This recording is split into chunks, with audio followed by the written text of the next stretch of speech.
যে আমরা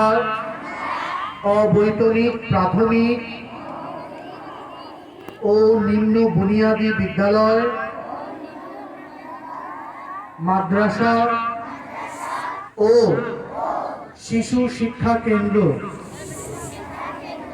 সমূহের ৩৯তম রাজ্য প্রাথমিক বিদ্যালয় ক্রীড়া প্রতিযোগিতার নিয়মাবলী মান্য ও পালন করিয়া